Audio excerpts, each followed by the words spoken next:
Duperos y Duperas, today on Dupe by the River, we're going to review the hard-fought match by the Philadelphia Union against Inter Miami, and we have another match already this week, 2 matches in 1 week. We're facing off against the other hot team down in Orlando right now. Well, it's the host team, Orlando City. Today to preview, we got a special guest here to preview that match against Orlando City. Don't go anywhere, guys, because you do not want to miss this next episode of Dupe by the River. Let's get this started, guys. Done.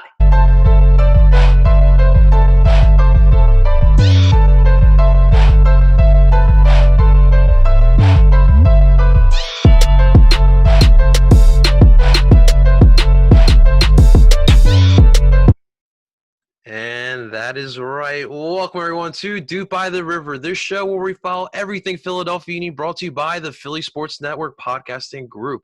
Before we get started, guys, please, it would mean the world for us at PSN if you would rate the podcast and subscribe as well. We are your people's podcast, and we would love your support, so don't forget to subscribe to the podcast here.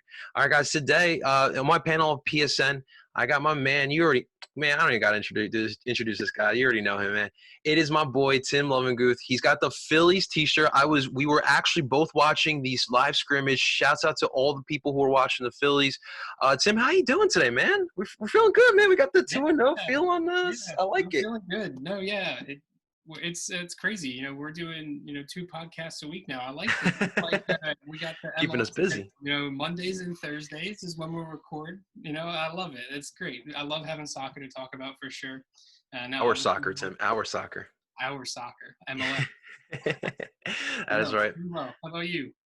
I'm doing good, man. Obviously the 2-0 feeling is changing everything. It's making my breakfast taste better. It's making that workout feel better as well. So it really is making everything better. And Philadelphia, how are you not watching? You got a championship caliber club down in Orlando, and they are making us super proud. But let's get into it, Tim. Obviously, this was a match that we talked about in the preview that the Union cannot take Inter Miami lightly. Like they were going to be in desperation mode. David Beckham, with all the hype that Inter Miami had around them, haven't won a single match in 2020 in their first season in the MLS. You knew they were going to bring the intensity. The Union matched it, and we were able to find a way to get the W against this Inter Miami squad. What was your biggest takeaway from this match here against Inter? I think my biggest takeaway was the fact that the Union, they have a set style of play, and they found a way to, when that style of play could not happen, they found a way to still win the game. And I think that was pretty evident if you watched any of the press conferences from Jim Curtin or the players. They said that they're obviously thrilled to have won the game. Another 3 points in the bag. They are into the knockout rounds, but they were not happy with the way that the game actually played out. And I think it was pretty evident as to why. But we can definitely get into that a little bit more here. Absolutely. And it's like, Jim said last season, it's, do you want to be good or do you want to be great? And I love the fact that you're seeing all the leaders of this club stepping up and saying, like, listen, we got the W, that's fine, but we have bigger aspirations than getting 3 points in one match. We want to bring back a championship back to Philly. And listen, I commend them for making the right adjustments. Inter Miami showed up, guys. They showed up, and in the Philadelphia Union, matched the intensity that Inter Miami brought, and we were able to come away with 3 points. And you have to commend the team. But again, our next opponent is not going to be as easy as Inter Miami was. There's more talented players, and there's a more cohesive unit with more chemistry. So we have to be ready for that. I also want to talk about Andre Blake because this is back-to-back matches. And again, Liam said it in the live stream too. He's the best goalkeeper in the MLS. And it took me a minute to register that. And just watching him in 2020 alone, Tim, I'm comfortable saying that he's the best goalkeeper right now in the MLS. Am I wrong for saying that? Yeah. No, I think that is probably a safe bet here after the first few matches. Just by what you've seen from every goalkeeper in the MLS at this from beginning of 2020 till now, that's That's all. Yeah, no, yeah, I think so, and I think he's much improved from where he was in 2019. Hmm. 2019 was very much so a regressive year for him, where he had trouble, finding crosses in the box, and there were a few saves that are normally easy saves for any goalkeeper that he would kind of let slip by him. But for sure, he's definitely playing out of his mind. The first game, especially, 7 saves against New York City, huge, obviously. He only had, I think, 4 saves in the game against Miami, but there were a few there, the fingertip saves where he's able to get a hand to it, where it looks like it, probably could be a goal. But he's able to push it away, get it around the post and out. But for sure. But I want to go back to the style of play, because I think it's important to talk about it Hmm. before talking about how they're gonna try to do this against Orlando. The first 20 minutes, I would say, of the game against Miami, the Union played how they want to play. They were fast. They were able to sit back at times, but when they got the ball, they jumped and they went into a quick transition. You even saw that with the first goal, the quick transition. The ball kind of popped out to Ray Gaddis. He got it a little bit forward to Bedoya, who outletted to Aronson, who brought it into the box. And while Aronson was looking for a different player on the cross, it deflected out to Kai Wagner, who hit it first time, and hell of a shot from Kai Wagner. I Oh my mean, God, yeah. you don't usually expect to see it from your left back, but hey, I'll take it for sure. Yeah, like that's how the Union want to play. And then you saw that speed and mentality kind of even pick up inside that 20 minutes. And then I think the thing that kind of derailed it and killed it was the goal that was called off sides when Aronson played Shabilko through. Where were Uh, you at, VAR? What the hell? I mean, it was really close, and the replay that they had for it, I don't know if it's just the camera angles they had, but it was tough. So, but I still think you have to go to VAR there. Yeah. But yeah, so that's the way the Union want to play, and if they can find ways to get back to that, even after a big, something that kind of derails them, like that offside call that maybe shouldn't have been offsides. You're thinking you're up 2-0 and you're up 1-0, and then you let Miami get back into the game. If you let other teams that are, like you said, more cohesive and have been together longer than Miami into games like that because of something that you can't control, it could be very dangerous. No, absolutely. And, alluding to your point about the style of play and the quick transition, seeing it's weird for me to say, but seeing my owner, Kevin Durant, post that tweet up of the counter attack today. And like, you just see, right, it was right off a corner. And then from one end to the other, the Union, go down the field and seeing Jamiro, like not, let the ball go and then hit Brandon Aronson. And both of those two, like, going from end to end, like that's the type of stuff, we're talking about in the style of play. That's what the Union want to do. The quick transition, looking a little bit like the Sixers. Shouts out to all my Sixers fans out there. But no, yeah. So it was definitely a lot of fun to see. And this Inter Miami squad, like, they have some really good attackers. Like we talk about, obviously Pizarro got the goal here. You have Pellegrini, Carranza as well, and even Lewis Morgan. Liam talked about on a live stream. He looked like the best player for Inter Miami in that match, and definitely for sure. One last point too, Tim, before we move on to the next match. The big news today, obviously. Oh man, I really hate saying this, but my boy Jose Brujo Martinez got suspended for this match against Orlando. Obviously, in the 40th, a whole match really. El Brujo was going back at it with Pizarro and Andres Reyes. So he, for the actions he did in the 40th minute, he will be suspended for the next game, and he is fined as well for an undisclosed matter, unless you got something in the last now. So Tim, man, what's your thoughts here, man? I'm bummed out by Yeah, not seeing Brujo for the next match.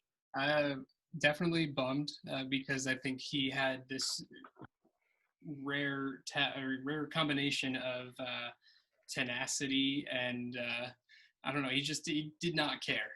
He does not care. He'll get up in your face. He will get chippy with you. You definitely need that in a defensive mid, especially when you're asking that player to do so much in the midfield there.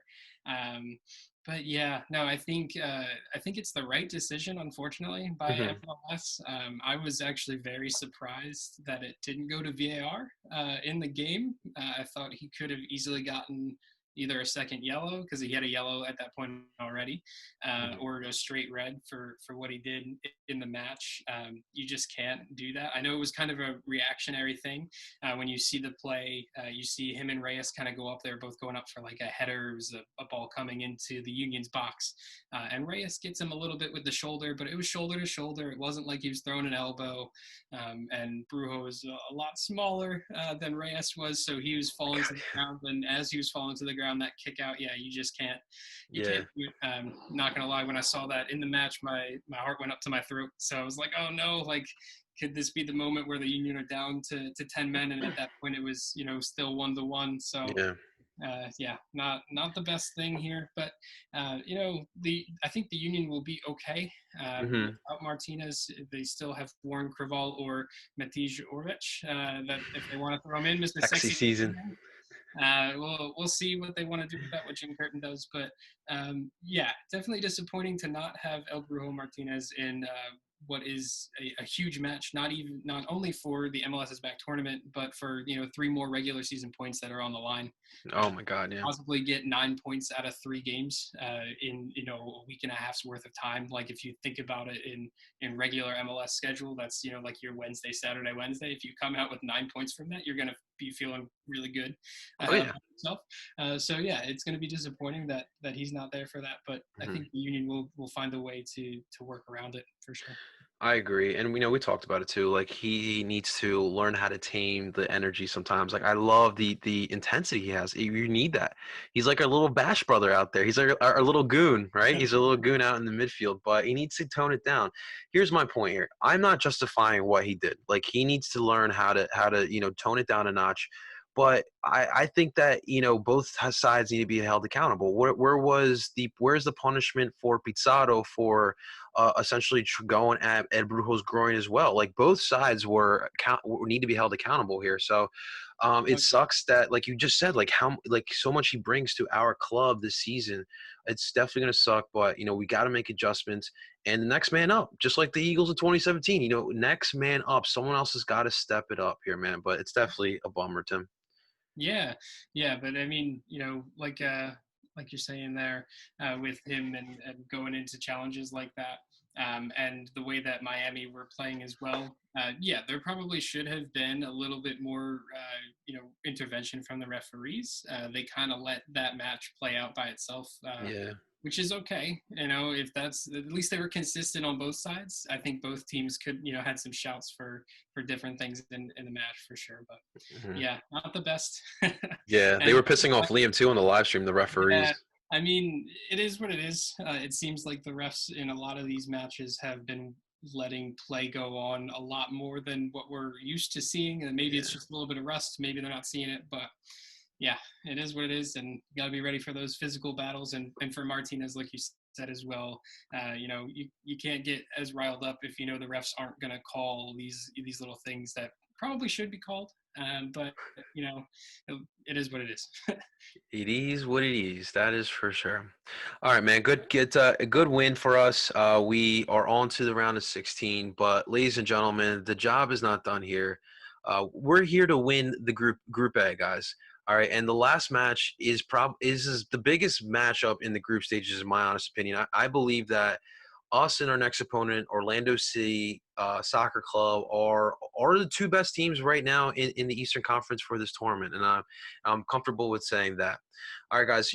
So today, as you guys know, here on Duke by the River, we want to keep you fully prepared for every single match. Today, we have the eyes of the other side as well from Orlando City, and I'm really excited to have this guest on here today. Down in Orlando, we have the Lions Den podcast, which in my honest opinion is the best podcast for Orlando City fans. And today to join us to preview this match here against Orlando City, I got my man, Mr. JJ from the Lions Den podcast. JJ, what is going on, man? Welcome to Duke by the River. What's happening, guys? How you guys all doing? Hey, great win, guys, by the way. Love it. Appreciate that. It's going to be a great battle on Monday. But thanks for having me on. Of course, Orlando Lions Den podcast.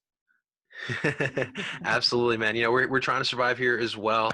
Obviously, the whole world has been shaken up by the coronavirus pandemic. So here in Philadelphia, it's been a little down with everything that's been going on around the world. But we've been blessed that the union have been keeping our spirits up, and everything's been smooth sailing so far. First thing I want to get into before we get to the pitch, JJ, you are kind of in a big hotspot right now for the coronavirus. I kind of just want to get your feedback and how are you doing down there? How's everyone doing down there surviving? Like, it's got to be a little frightening with what's going on. It's very frightening of what's going on with the coronavirus down here in Florida, all of Florida, basically. Yeah. Hotspots, in Miami, Orlando, Jacksonville. So, yeah, I mean, we weren't prepared for this, put it that way. We saw it all up there in the Northeast with New York City going to what they were the first ones. Yeah. And then now all of a sudden we're down here, we're in the middle of all this. And, we just got to be very cautious. We got to be careful of what we do and how we do it. All the stores now, when you walk in, you got to wear a mask, from our local grocery stores to, a Walmart, to Sam's, to Costco, to whatever.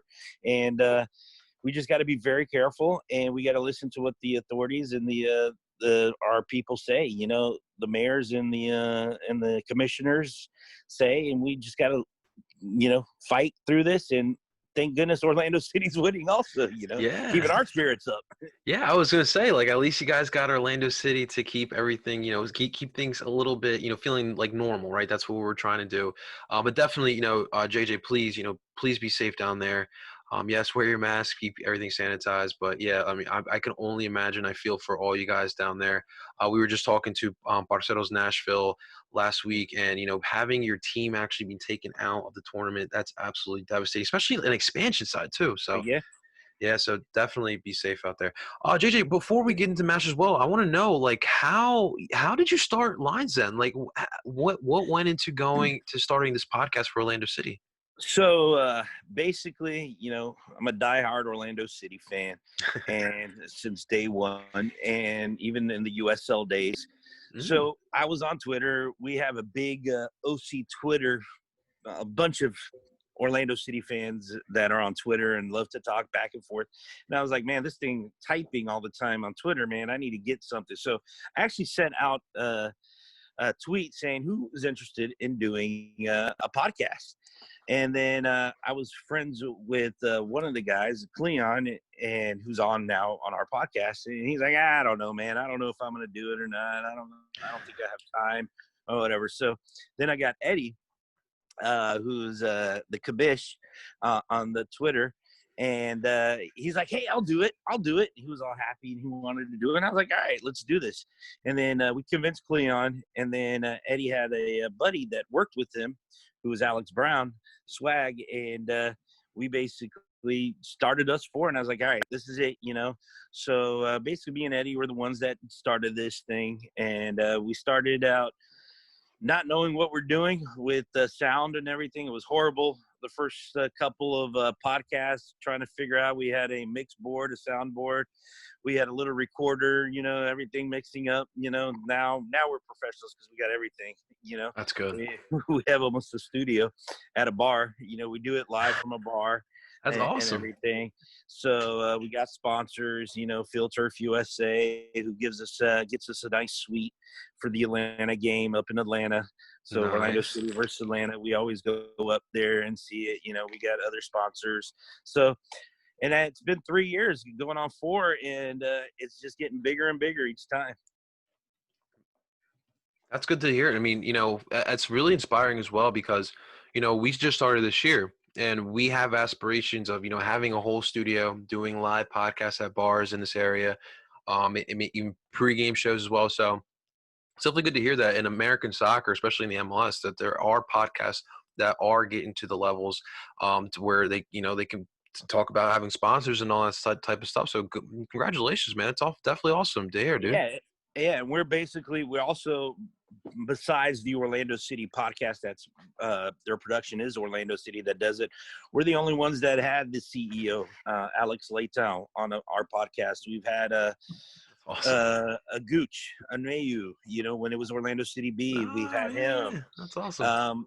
We've had Ricardo, basically our head scout for Orlando City. We've had, Miguel Gallardo.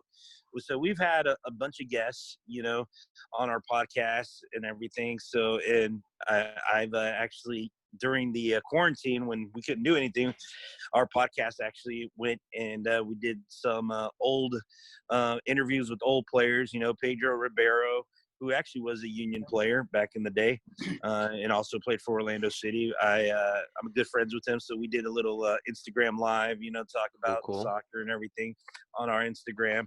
And Strilla, that's playing in Portugal, that used to play for Orlando City. So, yeah, it helps when you have, I don't want to say connections, but it helps when you have the backing of the team to support your podcast also. We also have the owner, Kay Rollins.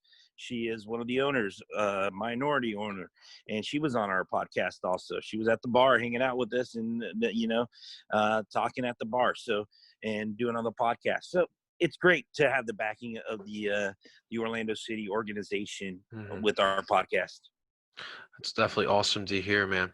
Well, I'm assuming these past two weeks or so, it's been a little easier to do some podcast episodes when Orlando City is looking this good. Back-to-back wins in this group stage over Inter Miami and NYCFC, and you guys look good. I don't remember last time I've seen Orlando City look this crisp. So, JJ, kind of tell us, what the hell's going on down in Orlando? Like, you guys look really good. You want my honest opinion? It's coaching. It's coaching. Where is he from? Oscar Pereira. You know where he's from. Yeah, Come on, buddy. So, no, I'll be honest. Oscar Pereira is a great guy, knows what he's doing. And finally, we have a coach that seems like, how can I say, knows how to put a team together. Mm-hmm. I'm not trying to bash on Heath and O'Connor and Christ, but these players are in love with Oscar, with Poppy, Good. and like I said in previous podcasts on my podcast, back when Adrian Heath was here, there was no love in the locker room. There was a lot of friction, and even during the Christ time, and even O'Connor, there was no love. It was, you had your English players and your Irish players on one side. You had your Spanish and Portuguese on the other. They really didn't mesh together. And that's a lot of times was the coach's fault. Christ, same thing. And then you did the O'Connor, heck, O'Connor didn't even want Nani, and guess what? That's why he's not here. But Oscar, and if you see the game, look at the game against Miami when Nani subbed out. What coach gives you, and especially during these times, a hug and a kiss on the cheek to Nani, when he subs out? That shows that there's plenty of passion between the players and the coach. God, he's all sweaty together, too. That's love, man. There's a lot of, going on. And then, Chris Mueller in the last game against New York, he praised, and he said, I'm not trying to knock on anything, but, I'm thanking Oscar for the opportunity he's given me and what he has taught me already. So that means that the other ones really didn't, give him the benefit of the doubt. So, we are seeing a change. Hopefully it's the change that we're hoping for good. But then again, we're seeing a tactical, a style of play that we have never seen. Heck, in the game against New York, we had 7, 8, 9 passes, boom, boom, boom, boom. Great. When we did it about last year, 3 years ago, we'd lose the ball after 2 passes, and we're seeing the chemistry, tremendous chemistry between all the players. The passing, I've never seen passing in Orlando City history like I'm seeing in the last 2 games. And I've never seen more than one person in a box like I have in the last 2 games. You had Nani, you have Mueller, you had Dom Dwyer in the box. Usually you have only Dom Dwyer in the box, or the striker. Mm-hmm. And now you're having 3 players in. And you have our right back and our left back going up to playing. They're basically midfielders, So, I mean, I'm hoping this is the change. But then again, as an Orlando City fan, we've seen 6 straight games we've won back in 2018, and then we went to the bottom of the barrel down to last place. So JJ, does the rest of the fan base feel the same way too? Like, this is great, but like they kind of are still a little reserved on, buying in completely on this Orlando City club?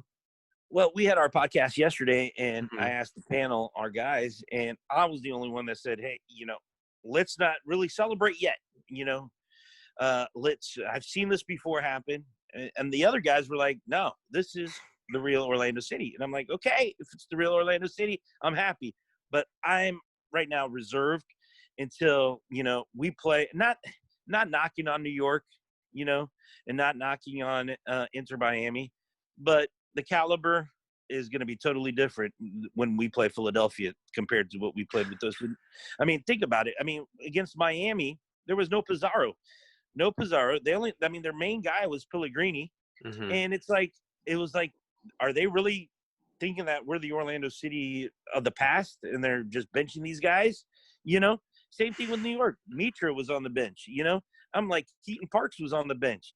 I'm like, you guys didn't see us against Miami. So I don't know if they came in thinking, oh, we're going to, and then guess what? We ended up winning 3-1 against New York and then 2-1 against Miami. So, and then also we finally have a goalkeeper. We do finally have a goalkeeper, the Octopus, Pedro Galles, the Peruvian national team. My man starts for Peru. Bendick was in Peru, yeah, and then he's New York. I mean, I don't know if that guy was everywhere. I mean, when the rebound comes, he was up, he got it. I mean, he saved 2 great balls at the same time. Basically, the guy was everywhere. So we finally have a guy that basically won the game for us, a goalkeeper. And back if we had Brian Rowe, or Joe Bendick or something, those would have been goals, and we would have been losing the game. So it's also got to be the players that we've gotten. Absolutely. All right, guys, let's talk about this match here. This is an intriguing match. Obviously, we both know both teams undefeated, both teams looking really good. Tim, let's start with you. First off, I want to know prediction of the formation and the lineups. So let's start off with the formation. Yeah, I think Curtin and the team are too far in to their tournament, and I know they won't be they'll be without El Brujo, but I think they're going to do their 4-4-2 diamond midfield, and then when you look at personnel to play against a really organized Orlando City team, the obviously I think there's only going to be a few changes in personnel here. I think the strikers stay the same, even if Sergio Santos is only good for 45 minutes, as we saw against Inter Miami. I think you have to start him just because of his speed and the way that he can stretch the field. Kasper Schmilko is obviously a starter on the other side there. Brendan Aronson, who should be getting these call-ups to the U.S. men's national team here soon, not just for January camp, for real caps. Just listen to DeMarcus Beasley. Yeah, listen to DeMarcus Beasley calling the kid Silky with lots of Silky. yeah. So, yeah, Brendan Aronson at the 10. Then you got Jamiro Montero and Bedoya as your shuttlers. And then we go to the number 6 where it can't be El Brujo in this match. So I think it's going to be Warren Creval. And I think that is actually a move that Jim might have made against an Orlando City, even if El Brujo was up for selection, because we saw with El Brujo how he wants to go after players, and in the way that Orlando is organized right now, with the way Oscar Pereira has his guys playing and the way that they can string passes together, like JJ said, you need a defensive midfielder that can kind of hold his own and maybe win a ball or two in there. So I think Warren Creval is there. On the back line, I think it's going to stay pretty consistent, but I think I still think Ray Gaddis is your right back, obviously. Kai Wagner on the left. Mark McKenzie is one of the center backs, and I think Jack Elliott comes back in for Glesnes in this match. Glesnes, he got the start against Miami, but there were some times where he was a little bit shaky. He seemed to be a few steps behind, and maybe it was just a little bit of the rust coming off. You know, I haven't played too many minutes here in this tournament. And then, of course, you have Andre Blake in goal for the Union. As John said, the best goalkeeper in MLS right now. I Yes, think sir. I'm almost there. I'm almost there. I want to Yes, be sir. that optimist that says yes, of course. But I mean, you saw me in the last podcast. I was wearing my Andre Blake jersey. But no, I think he's almost there. If he can blank Orlando here, I think he will be there for me. Yes, sir. Yes, sir. And I agree with a lot of what you said. For me, with the center backs, I think that Jack and Mark looked a little bit more cohesive. So I think that I agree. I think Jack's going to get the start here. I really hope that Sergio's okay. I didn't get any word yet why he got subbed right in the beginning of the second half. So actually, Jim Curtin did address that in the press conference after the game. He didn't say too much about it, but he said that Sergio was only going to play 45 minutes anyways in this match. He wasn't going to go over 45. Okay. I think they're just kind of limiting him coming back from injury. And even in the match against Miami, he was still getting knocked around. And there was a few times where he was on the field and he was holding his leg. And you're like, ooh, did he just do his ankle or did he just do his knee? So that was why he got subbed out, because he was kind of on like a time restriction. Yeah, because listen, when Sergio and Casper are playing together, like those two, it's Batman and Robin. It literally is. Those two have something going on, and we can't break that up for sure. Yeah, and we will see. I agree with you. I think Warren will have a good match here against Orlando City. We can't have those reckless tackles or whatnot. So I'm excited to see what will happen here with our Union. All right, JJ, you're up, man. Let's talk about Orlando City. What's the formation and what's our starting lineup going to look like? Well, our formation is probably going to be a 4-4-2, 4 defenders, 4 midfielders and the 2 up front. Really more of 1 up front, then you'll have Nani's probably going all over the place, like you've seen him in the Miami game. And they use that in the preseason also. Nani basically floating everywhere. I mean, Nani was going to the right, to the left, to the middle, to the back. He was everywhere. So the 4 in the back, you're probably going to have Huan on the right back. And then you'll have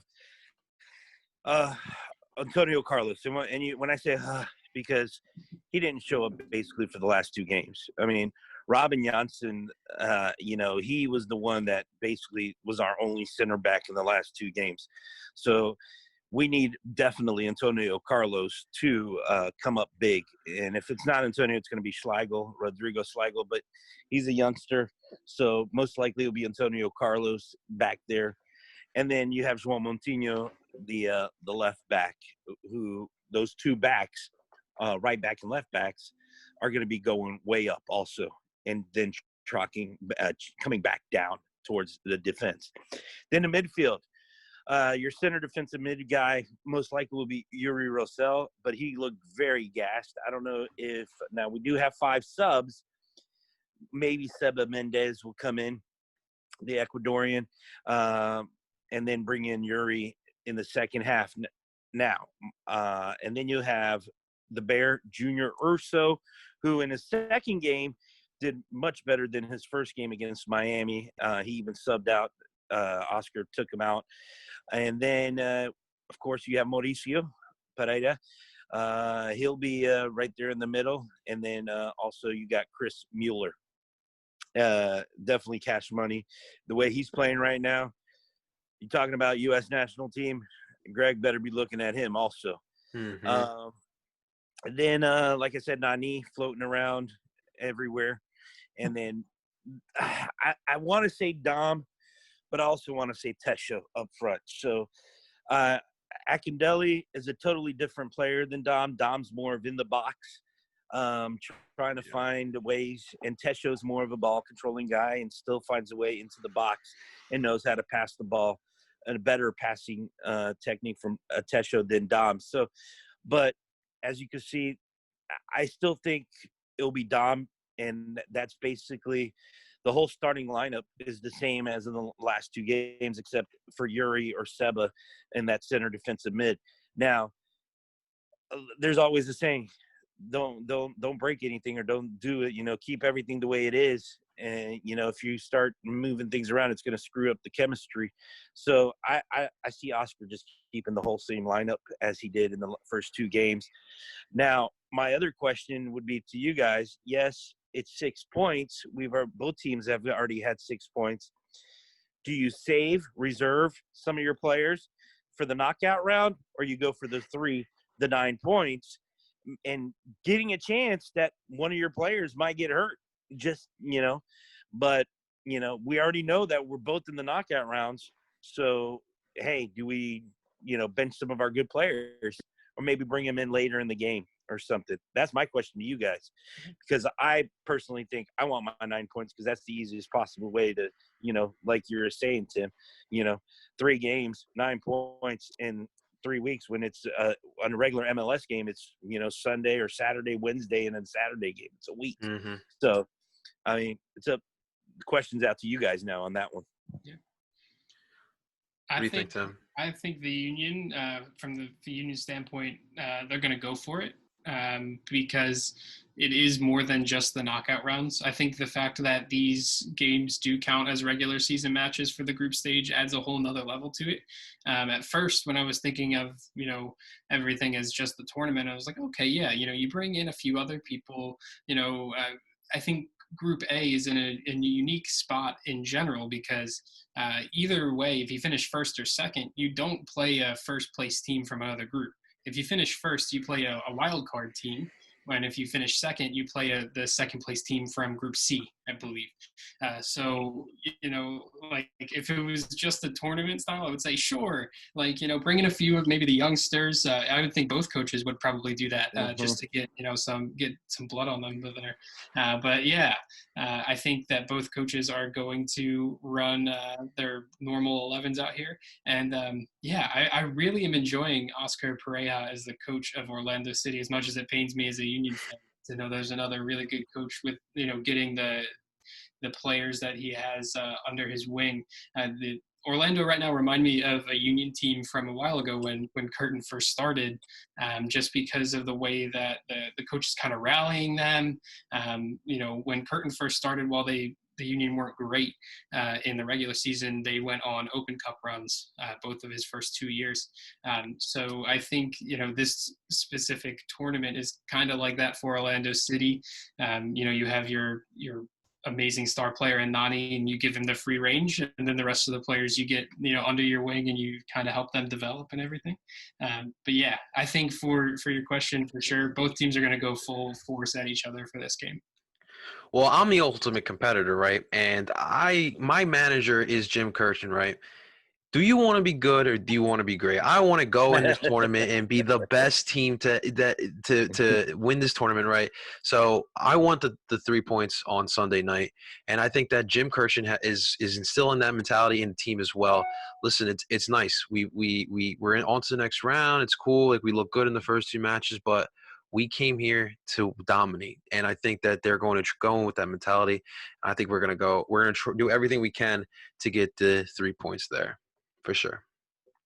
Guys, so let's get to it. Let's get to the nitty gritty here.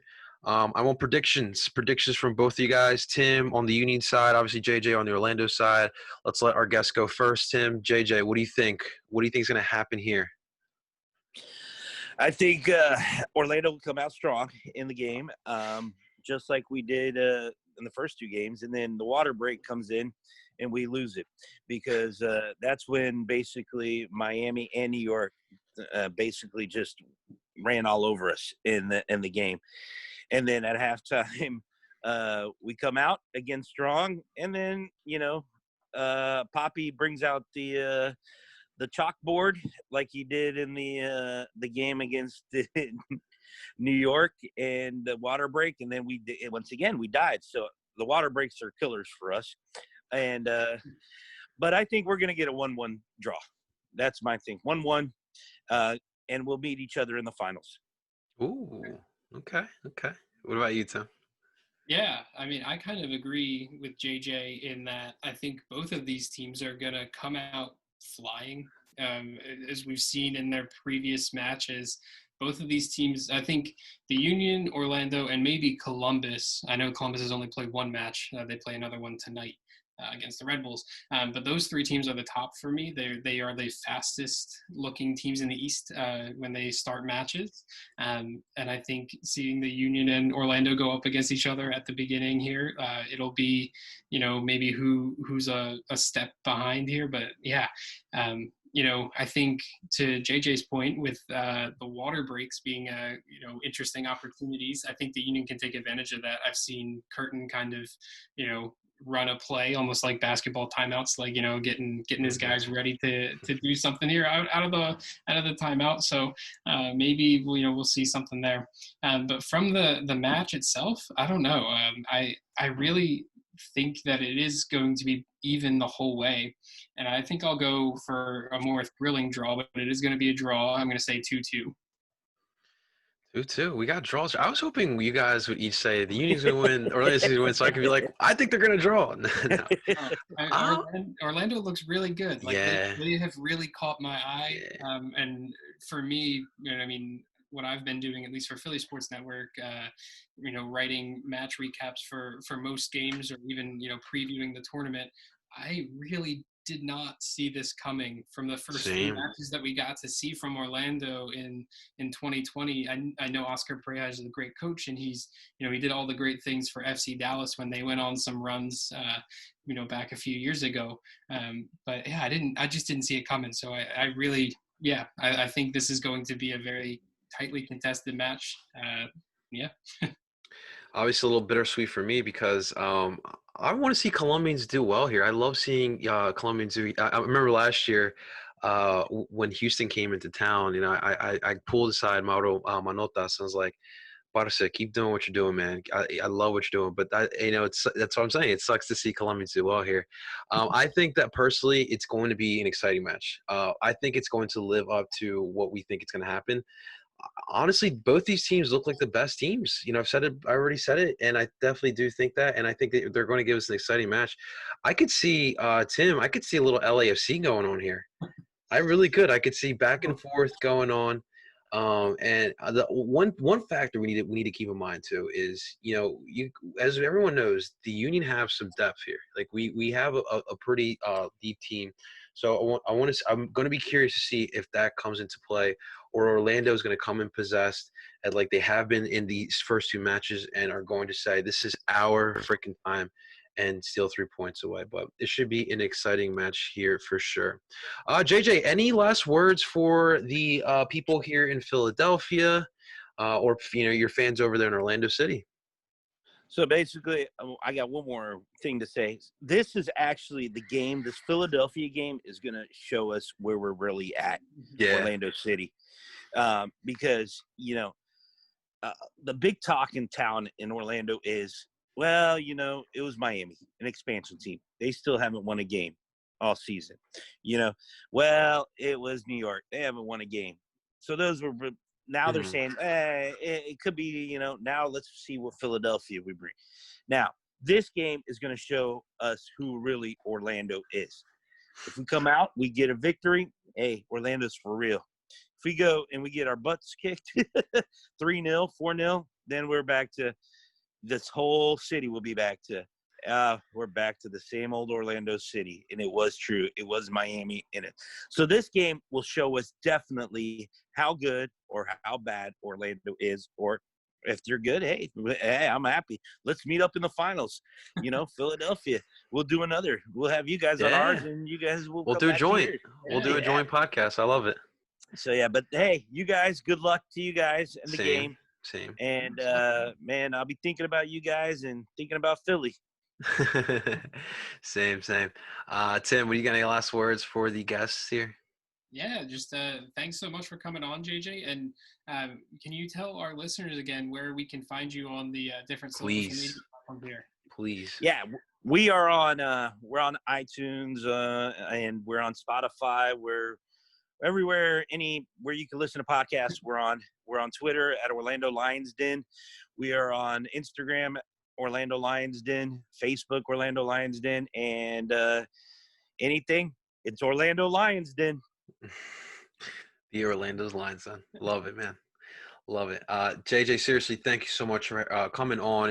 It truly is a pleasure to have you on. And it's crazy, too, because obviously, as we all know, the schedule got flipped around. We were supposed to play Nationals the second game and Miami the third game. So shouts out to, first off, for Kevin Acosta for being able to still cop on, even though we got the game pushed up a little bit for the Inter preview. And then obviously, shouts out to JJ and the whole Lions Den pod. I was scrambling, looking around. I still wanted to guess for the Orlando City preview, and you guys I knew you guys. I've heard you guys before in the past, and it clicked to me. I have to ask. I just have to ask. So, shouts out to you guys for just being open and welcoming a Philadelphia podcast and coming on and giving us the insight here. It's not like it's one thing for Tim and I to hop on here and just say what we know about Orlando City, but getting it from an actual person who watches these matches match in, match out, and has dedicated it to the team as we are to the Union, it is definitely a better sight to see. So thanks again, JJ. Thanks, guys, for having me on. Anytime. You guys are invited, man. Absolutely. We'll hang out in the den, man. Sounds good. Guys, don't forget to rate the podcast and subscribe as well. We would love your support, so continue rating and subscribing. Let your friends know. If you got a friend out there who likes Philly sports, specifically the Philadelphia, let them know, yo, I got this dope podcast called DOOP by the River. That Parcero guy's a little crazy, but Tim, he's got the greatest hot takes, and they're actually pretty fun. So definitely let them know to subscribe to the podcast there. Ladies and gentlemen, I go by the name of El Parcero Philly, and I'm telling you guys to DOOP on. We'll talk to you very soon.